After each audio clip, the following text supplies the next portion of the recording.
এই ভিডিওটা আমার বেশ কিছুদিন আগের করা। এই দিন সন্ধ্যার দিকে আমার অনেক সুপি টাইপ নুডলস খেতে ইচ্ছে হইতেছে, অনেকদিন যাবত এইভাবে খাই না। তো এদিকে আমি আমার জন্য একটু নুডলস সিদ্ধ বসাইছি। আর হচ্ছে যে ও আসার পর মানে ওরে এই নাস্তাটা দিব আর কি। এটা কী বানাইতেছি আমি নিজেও জানি না। এটা হচ্ছে আমি একটা ডিম দিচ্ছি, পেঁয়াজ কুচি, কাঁচামরিচ কুচি, তারপর হচ্ছে যে কিছুটা ময়দা, কিছুটা আদা আর একটু জল দিয়া, একটু লবণ, এইগুলা দিয়ে ব্যাটারটা তৈরি করছি। তারপর প্যানে কিছুটা তেল দিয়া, তারপর একটু ঘন করে আর কি, আমরা যেভাবে গোলা রুটি বানাই না এরকমভাবেই, কিন্তু ব্যাটারটা একটু ঘন করে দিছি, একটাই বানাইতেছি। তো এখন এটা উল্টায় দিলাম। ফাঁকে হচ্ছে যে ওই দিনও বিস্কিট নিয়ে আসছিল, চিনি নিয়ে আসছিল আগের দিন রাত্রে, এগুলো এখনও গুছায় নাই, চিনিটা রাখলাম। আর আমি চিনি এগুলো ঢালতে গিয়ে আমি ফালাবো না, এটা হইতেই পারে না। চিনিটা ঢালার পর বিস্কিটগুলোও রাখলাম একটা বক্সে, আর ফাঁকে ফাঁকে এটাকে উল্টায় পাল্টায় দিতেছিলাম। এটা হচ্ছে এখন হয়ে গেছে। এখন আমি উপর দিয়ে হচ্ছে যে একটু চিজ দিয়ে দিতেছি। কী বানাইতেছি আমি নিজেও জানি না এটার কী নাম, কিন্তু খাইতে মনে হয় মজাই হবে আর কি। যাই হোক, আমি চিজটা দেওয়ার পর চুলার হিট খুবই কম রাখছিলাম। এই যে এখন হচ্ছে যে বন্ধ করে দিছি চুলা, এখন চুলার উপরেই রাখবো। আর ও আসলে তারপর আর কি খাবো। আর এদিকে আমার তো অনেক ক্ষুধা লাগছিল, আগে বললাম না যে নুডলস সিদ্ধ করলাম, তো ফাঁকে আমি এই যে নুডলসটা এখন খাইয়া নিলাম। ও আসছে, এখন ও হচ্ছে যে এটাকে কাটিং করতেছে।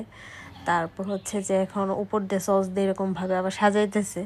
আমার আবার সে না করতেছিল আমি যেন এটা ভিডিও যেন না করি। পরে আমি বললাম কেন করব না, আমি আগে তো ভিডিও শুরু করে দিচ্ছি, এটা করব না কেন। যাই হোক, তো খাইতে বেশ ভালোই লাগছে, খারাপ লাগে নাই। খাওয়া কমপ্লিট। এদিকেও হচ্ছে যে পেয়ারা নিয়ে আসছে, তারপর হচ্ছে যে কলা নিয়ে আসছে। আমি এখন একটা পেয়ারা খাবো, একটা পুরাটা খাবো না, অর্ধেকটা কাটছি।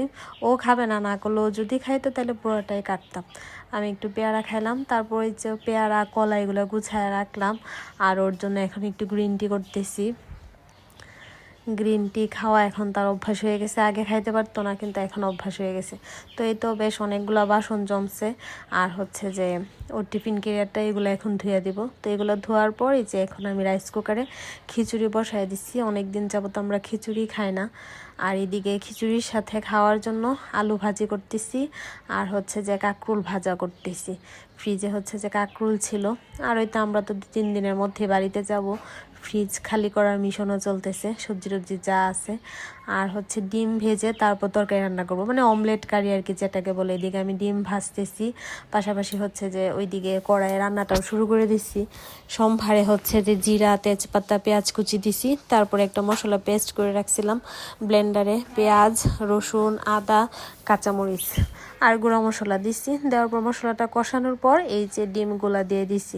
ও আর কি বলতেছিল যে এইভাবে খাওয়ার জন্য। পরে আমি ভাবলাম আচ্ছা ঠিক আছে, তাহলে এইভাবেই ডিমের তরকারিটা রান্না করি। এই তো আমার রান্না কমপ্লিট। আলু ভাজি, কাঁকরুল ভাজা, তারপর হচ্ছে খিচুড়ি, আর হচ্ছে অমলেট কারি। এখন হচ্ছে যে আমরা খাবো।